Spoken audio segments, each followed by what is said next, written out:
Le premier chapitre que je vous propose sur les enregistrements comptables sur Ciel Compta est comment enregistrer les factures d'achat, donc qui sont la classe 60. Nous verrons en fonction de la typologie de votre entreprise, si vous êtes une entreprise de négoce, et bien dans ce cas-là, nous verrons ce qu'on appelle les achats de marchandises, dans l'enregistrement des factures de marchandises. Si vous êtes une entreprise industrielle, nous verrons les factures d'achat avec les matières premières, avec le 601.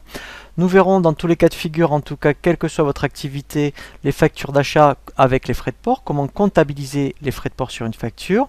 Si vous avez des remises et des escomptes par rapport à vos achats, nous verrons comment également les enregistrer. Ici, en fonction de votre activité, si vous êtes soumis à l'éco-contribution, nous verrons effectivement un autre exemple d'enregistrement avec cette taxe. Nous verrons également, pareil, si vous êtes confronté aux emballages, eh bien, comment enregistrer les factures d'achat avec emballage. Et nous terminerons les factures d'achat avec les avances et les acomptes. Bien sûr, tous ces exemples sont vraiment, je dirais, présentés sur Ciel Compta. Donc dans un premier cas, les factures d'achat de marchandises. Donc là, nous sommes dans une entreprise de négoce.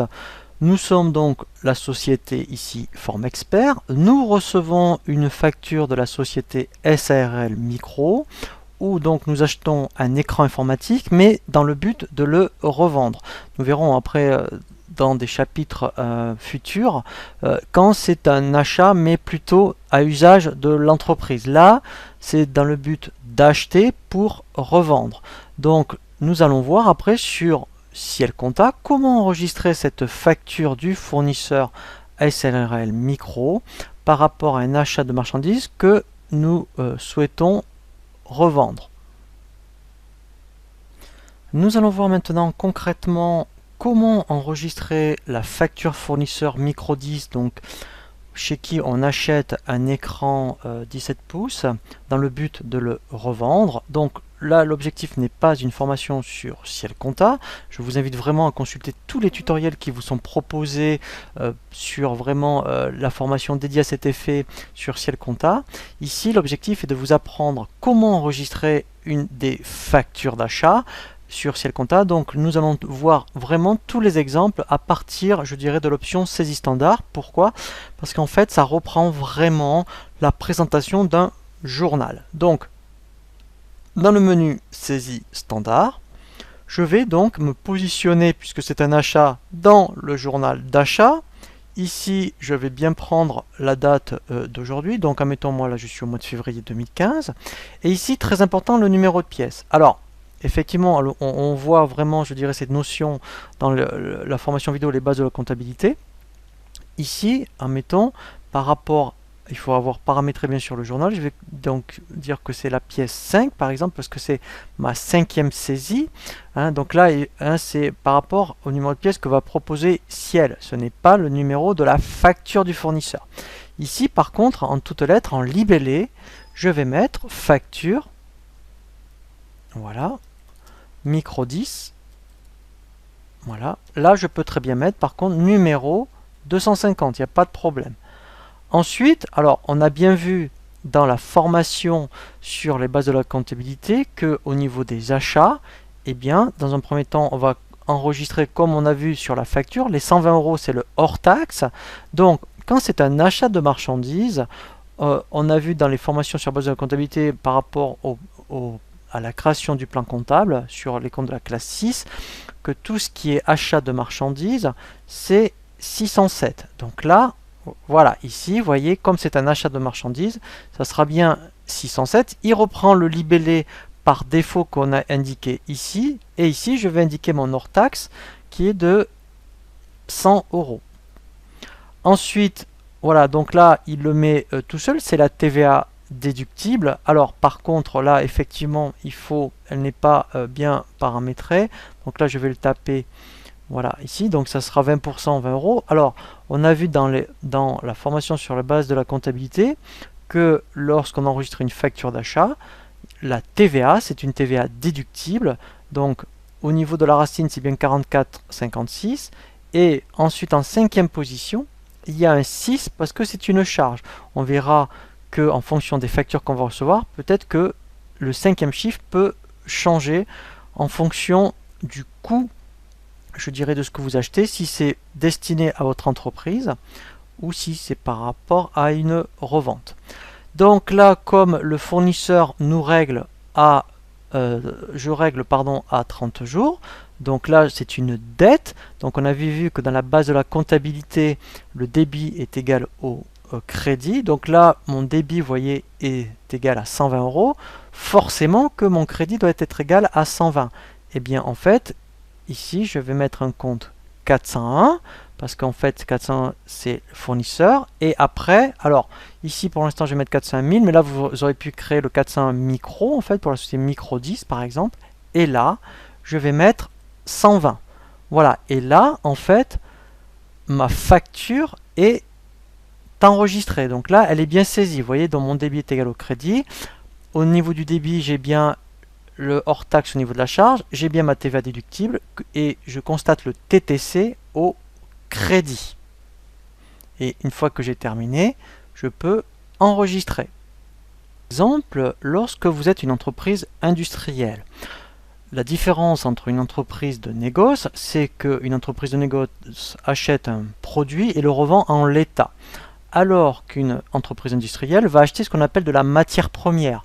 Donc là, par exemple, nous sommes la société SARL Mousset, donc en fait, on est, admettons, une entreprise dans le bâtiment, par exemple. Eh bien, si vous devez réaliser donc un mur, par exemple, eh bien, vous avez besoin d'acheter du ciment.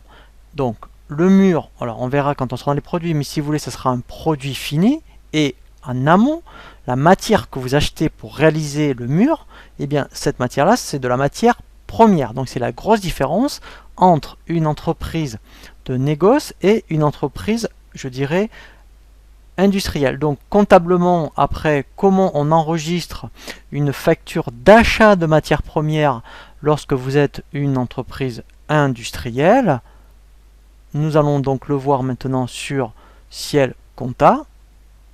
Nous allons voir donc maintenant concrètement comment saisir cette facture d'achat de matières premières. Donc je suis toujours dans le menu saisie standard. Je suis toujours donc dans le journal d'achat. Je vais dire que je suis toujours pareil, toujours au mois de février, voilà, 2015. Ma pièce là, ça sera la pièce 6, voilà. Et ici, je vais mettre donc facture, voilà, ciment, voilà, numéro 251, voilà. Donc ça c'était le numéro de la facture du fournisseur. Donc ici, même principe que tout à l'heure. Alors nous avons vu comment constater le hors-taxe par rapport à un achat de marchandises. Pour constater le hors-taxe pour tout ce qui concerne les achats de matières premières, ça va commencer par un compte 601. Donc là, pareil, donc j'ai volontairement mis les mêmes montants, comme ça, ça vous permettra bien, vraiment de voir, de comparer par rapport à une société de négoce. Ici, voilà, donc là, pareil, là, par contre, le compte de TVA ne change pas, ça sera bien 445 664. Alors, hein, donc là, on est d'accord, les 4456, c'est la racine d'un compte de TVA déductible, donc là, ça, parce que c'est un achat, et le 5e chiffre, c'est un 6, parce que c'est, je dirais, une charge. Donc là, je vais remettre le montant 20 euros parce que c'est à 20%. Et comme en fait, je règle ce fournisseur un peu plus tard, et bien là, pareil, je vais le mettre dans un compte 401. Donc là, il faudrait créer un compte 401 Ciment, par exemple, Ciment et compagnie. Et là, puisque le débit doit être égal au crédit, et bien au crédit, je vais mettre mon TTC 120 euros. Voilà, donc là, en fait, ma facture pour tout ce qui est achat de matières premières est bien enregistré sur Ciel Compta, et je n'oublie pas bien sûr sur Ciel Compta à chaque fois d'enregistrer. Nous allons voir donc un nouvel exemple d'enregistrement des factures d'achat avec les frais de port. Alors, il y a vraiment plusieurs cas de figure au niveau des comptes par rapport aux frais de port. Alors, comment déjà se présente une facture avec les frais de port? Alors, vous pouvez avoir ce qu'on appelle les ports qui sont soumis à TVA. Donc comme ici, vous pouvez avoir ce cas de figure. Vous allez avoir donc par rapport à votre bien, donc le hors taxe, et ensuite vous verrez, vous aurez les frais de port hors taxe, et la TVA va reprendre le hors taxe mais au niveau du global, et après le TTC bien sûr qui va reprendre le hors taxe plus la TVA. Donc ça c'est ce qu'on appelle le port soumis. Vous pouvez avoir une autre présentation où par contre, vous allez avoir ce qu'on appelle le port non soumis, c'est-à-dire qu'en fait vous aurez 100 € hors taxe, vous n'aurez que 20 € de TVA qui sont sur les 100 €, et après vous aurez en dessous 10 € de frais de port.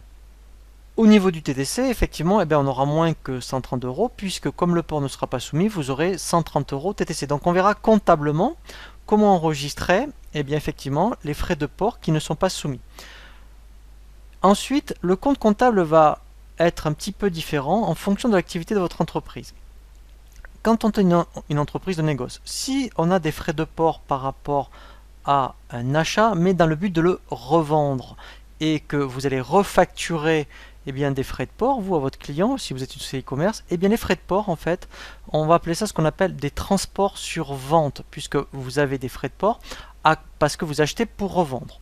Si, donc, après, vous êtes, par exemple, alors par contre, une entreprise de négoce, de service, ou je dirais une entreprise industrielle, mais que vous achetez quelque chose pour votre entreprise, mais vous avez des frais de port, et bien là, en fait, on appellera ça, en fait, des frais de transport sur biens et collectif. Donc ce sera un compte 624, et quand on achète dans le but de revendre, si on a des frais de port, c'est ce qu'on appelle un 624-100. On va voir ça concrètement sur Ciel. On appelle ça des frais de transport sur vente. Alors maintenant, concrètement, on va voir déjà comment enregistrer les frais de port lorsqu'ils sont soumis, comment enregistrer les frais de port lorsqu'ils sont non soumis, et le dernier cas de figure, comment enregistrer les frais de port eh bien, lorsqu'effectivement c'est plutôt des frais de port que vous avez parce que vous achetez pour revendre. Comment enregistrer les frais de port dans un cas classique, que vous soyez une entreprise industrielle ou commerciale ou même de service. Donc lorsque vous recevez une facture fournisseur, que vous achetez un bien et que en fait vous avez des frais de port, alors on va voir dans un premier cas les frais de port qui sont soumis à TVA, donc comme dans notre exemple où nous avions donc 100 € par rapport à l'achat de l'écran, 10 € de frais de port, et la TVA faisait 22 €, et donc en fait au niveau du fournisseur, eh bien ça faisait 132 €. Alors nous allons donc là en fait laisser le numéro de pièce 7, c'est le numéro de pièce proposé par Ciel. Là je remets donc facture micro. Ici, alors là je vais prendre par défaut le 607, donc là effectivement, donc là si admettons c'est par rapport à un achat de marchandises, hein, mais alors là ce qui m'intéresse c'est surtout les frais de port. Donc là en fait je vais mettre vraiment le hors taxe comme j'ai vu dans la facture par rapport aux 100 €. Dans un premier cas de figure, ici je vais dire que c'est des frais de port mais parce que j'achète quelque chose pour mon entreprise. Donc si je fais F4, on va voir que vous avez, voyez, des transports sur achat et des transports sur vente. Et pourtant c'est une charge. Là en fait c'est vous achetez quelque chose mais qui reste dans votre entreprise. Voilà, mais ce n'est pas dans le but de le revendre. Eh bien les frais de port, ça sera vraiment un achat, une charge, ça sera du 624-100. Donc là en fait on avait dit que au niveau des frais de port c'était 10 €. Puisque tout est soumis, ensuite j'ai bien la TVA, donc c'est de la TVA déductible. Donc là si je reprends ma facture, ça faisait 22 €. Et après, eh bien, puisque le débit doit être égal au crédit, donc je vais chercher mon compte fournisseur. Voilà. Et ici, effectivement, je vais avoir 132 €. Donc ça, c'est le premier cas de figure où vous achetez vraiment quelque chose qui est destiné à votre entreprise. Donc les frais de transport sont une charge. Et là, les frais de port sont soumis. Maintenant, on va prendre le même exemple où les frais de port ne sont pas soumis à la TVA. Donc là, je vais tout effacer. Voilà, et je recommence. Donc là, la différence, c'est que je vais avoir 100 € par rapport à l'écran. Je vais avoir bien les 20 €, je dirais, de TVA, mais qui sont sur l'écran. Et après, j'aurai 10 € eh bien, par rapport aux frais de port. Donc en fait, ça ne fait plus 130 euros, mais ça va faire 130 euros. Donc là, je reprends facture micro. Voilà. Je vais reprendre donc mon 607. Je retape 100 euros qui est bien l'écran. J'ai bien ma TVA de 20 euros. Et là, en fait, je vais appeler mon compte 624. Donc pour l'instant, je prends toujours celui-ci. Si c'est sur un achat, c'est parce que ça reste dans mon entreprise. Ici, je vais mettre les 10 euros. Donc là, vous voyez, donc lui il croit qu'il y a de la TVA parce que j'ai un compte 6, mais non. Là, vous allez appeler le compte fournisseur. Et ici, en fait, je vais bien mettre, admettons, ça va faire, alors ici, ça, je vais l'enlever. Donc là, vous allez voir que quand on fait, voilà, 130, voilà. Vous voyez, le débit était bien égal au crédit. Donc ça peut vous arriver sur certaines factures. C'est pour ça qu'il faut bien regarder en bas des factures, où se situe la ligne frais de port, soit les soumis, soit les non soumis. Donc là, vous voyez, il y a une petite variante, c'est que le compte de charge pour les frais de transport, il est après la TVA. Maintenant, autre cas de figure, donc là, pareil, je vais effacer. Vous avez des frais de port parce que c'est un écran, par exemple, que vous achetez, mais que quand vous allez le revendre, vous aussi, vous allez facturer des frais de port. Donc en fait, c'est des frais de port parce que c'est lié à une vente. Et bien dans ce cas-là, donc alors que ça soit soumis ou non soumis, hein, donc là, c'est surtout le numéro de compte qui m'intéresse. Donc là, je vais reprendre facture micro. Ici, donc, je vais reprendre mon compte 607. Donc, on va prendre, mettons, s'il est soumis, par exemple. Donc, je recommence. C'est mes 100 euros hors taxe. Je vais avoir mes frais de port soumis. Et dans ce cas-là, au niveau, donc, et en plus, dans le plan comptable de Ciel, c'est bien expliqué. Vous voyez, vous avez ce qu'on appelle les frais de transport sur vente. Ça ne va pas, je dirais, dans le même compte. Donc ça, quand vous avez des factures où vous avez des frais de port, mais c'est parce que c'est lié à une vente, eh bien, il faudra prendre ce compte-là. Et ce compte-là est vraiment c'est vraiment Ciel en plus hein, qui il a créé. Donc ici, eh bien, je vais reprendre mes 10 euros. Là, je reprends ma TVA par rapport à la TVA déductible. Et ici, je vais prendre mon compte fournisseur. Donc là, après, on revient dans du classique et j'ai bien 132 euros. Voilà, TTC.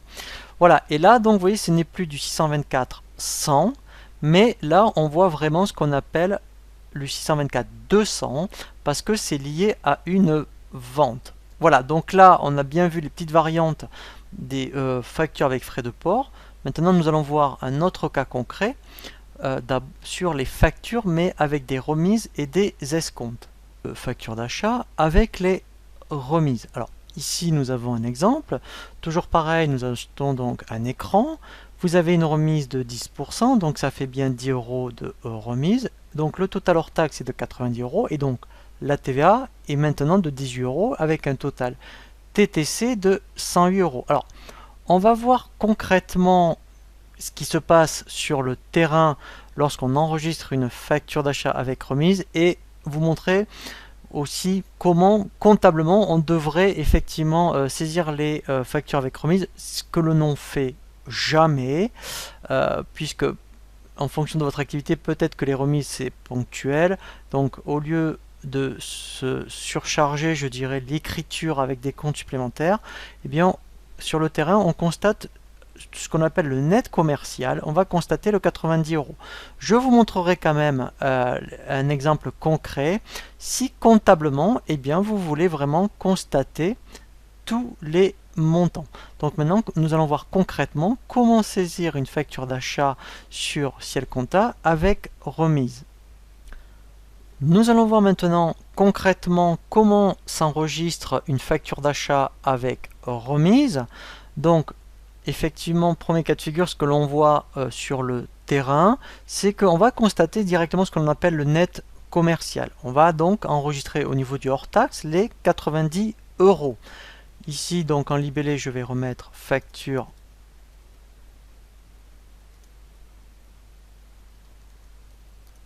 Voilà, micro. Ensuite, ici, donc dans mon compte 607, voilà, et je vais constater directement les 90 euros.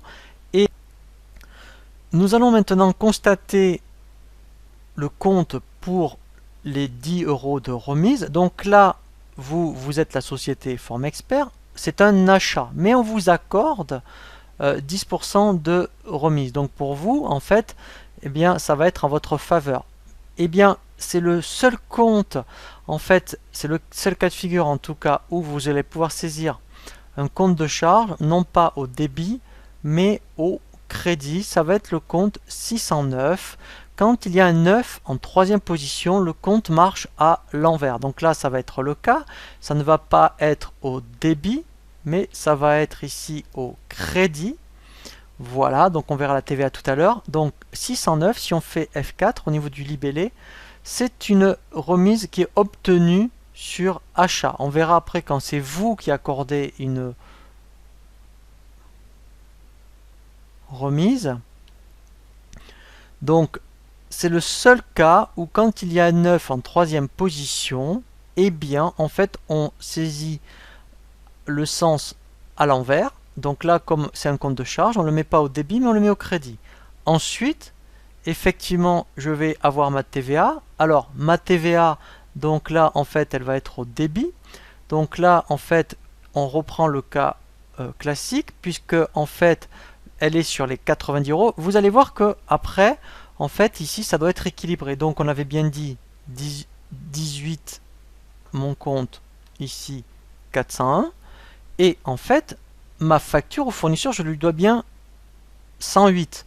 Donc là, je constate bien 108 et je regarde qu'au débit, au crédit, j'ai bien 118. Vous voyez, donc là, c'est bien équilibré. J'ai bien 108, c'est vraiment ce qu'il y a qui correspond à ma facture. Et en fait, j'ai bien mes 10 euros. Si je regarde ma facture, vous voyez, on retrouve bien, vous voyez, les 108 euros ici au niveau du fournisseur, c'est vraiment ce que je dois, les 100 euros par rapport à l'écran, les 10 euros de remise et les 18 euros de TVA. Donc là, on est vraiment dans l'enregistrement comptable que l'on vient de passer sur Ciel.